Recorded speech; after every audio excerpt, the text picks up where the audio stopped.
Assalamualaikum warahmatullahi wabarakatuh. Kembali belajar bersama Panega hari ini. Hai teman-teman, aku Oktaviani Panega Wijayanti akan belajar dan membahas bersama-sama dengan kalian tentang pendayagunaan zakat yang tepat sasaran. Kita lihat nih, apa sih fungsi utama zakat? Fungsi utama zakat adalah mensejahterakan bagi para penerimanya. Maka dari itu, ketika pendayagunaan ini tepat sasaran, maka akan tepat juga orang yang disejahterakan dari zakat ini. Jadi, pendayagunaan zakat ini harus tepat sasaran, teman-teman. Lalu siapa sih sasaran yang tepat dalam penyaluran zakat? Dalam hal ini kita fokuskan kepada zakat produktif ya teman-teman. Zakat produktif ini disalurkan kepada fakir miskin ataupun para pemilik usaha kecil, mikro, dan menengah yang memerlukan modal. Nanti modal tersebut akan diputar dan dikembangkan oleh para pemilik usaha agar mereka dapat mengembangkan usahanya dan meningkatkan taraf hidup serta taraf ekonominya. Agar dapat melakukan pendayagunaan yang tepat sasaran, maka badan-badan amil zakat yang ada di Indonesia melakukan perancangan konsep, lalu melakukan survei yang matang agar bisa menyalurkan zakat ini kepada sasaran yang tepat. Kenapa? Karena ketika zakat ini disalurkan kepada sasaran yang kurang tepat, maka zakat tersebut tidak akan berkembang dan tidak akan mengembangkan mustahik yang menerimanya.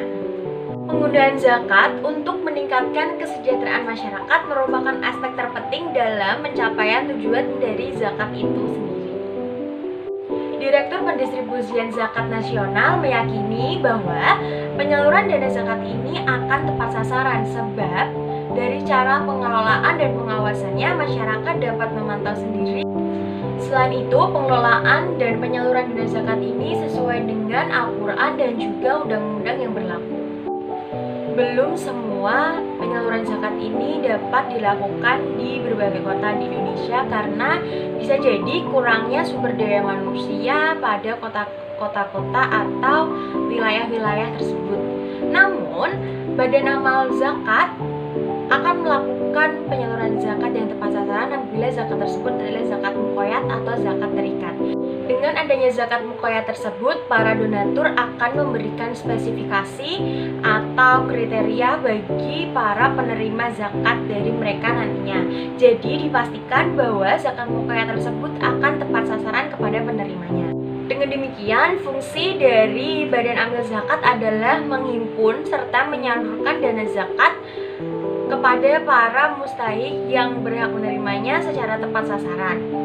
Menurut penelitian, pendayagunaan zakat yang tepat sasaran dapat meningkatkan pemberdayaan ekonomi bagi para mustahik yang ditinjau dari segi kegunaan, keakuratan, dan objektivitas. Contoh dari pendayagunaan yang tepat sasaran adalah seorang mustahik yang diberi modal untuk meningkatkan dan mengembangkan usahanya, tetapi mustahik tersebut harus bertanggung jawab terhadap modal yang diberikan. Yang berhak memberikan zakat produktif adalah lembaga atau badan yang dapat bertanggung jawab memberikan pembinaan kepada mustahik agar mustahik tidak hanya mendapat zakat tetapi juga mendapatkan pembinaan dan pelatihan untuk mengembangkan usahanya. Di samping memberikan pembinaan dan pendampingan dalam menjalankan kegiatan usahanya, badan dan lembaga yang memberikan zakat juga harus memberikan pendampingan rohani untuk para mustahik. Ini berjalan lancar, maka pendayagunaan zakat yang tepat sasaran ini juga akan memberikan manfaat yang banyak bagi para mustahik-mustahik tersebut dan diharapkan mustahik tersebut akan menjadi muzaki ke depannya.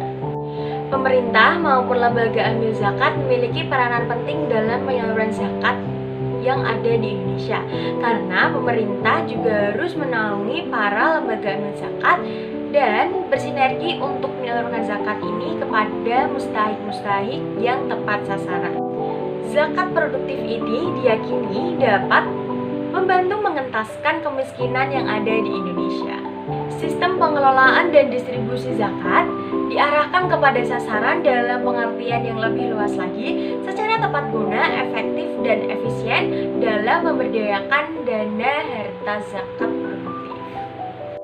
Nantinya, pendayagunaan zakat yang tepat sasaran ini akan menjadi salah satu model yang dikembangkan di seluruh lapisan rakyat Indonesia dalam rangka mengembangkan perekonomian untuk mengentaskan kemiskinan yang ada di Indonesia. Dalam hal ini, pemerintah dan lembaga amil zakat menjadi peranan penting dalam penyaluran zakat agar tepat sasaran, dan diharapkan para mustahik yang mendapatkan zakat pada hari ini akan menjadi muzaki ke depannya. Demikianlah pembahasan tentang pendayagunaan zakat yang tepat sasaran. Sekian dari saya, terima kasih. Wassalamualaikum warahmatullahi wabarakatuh.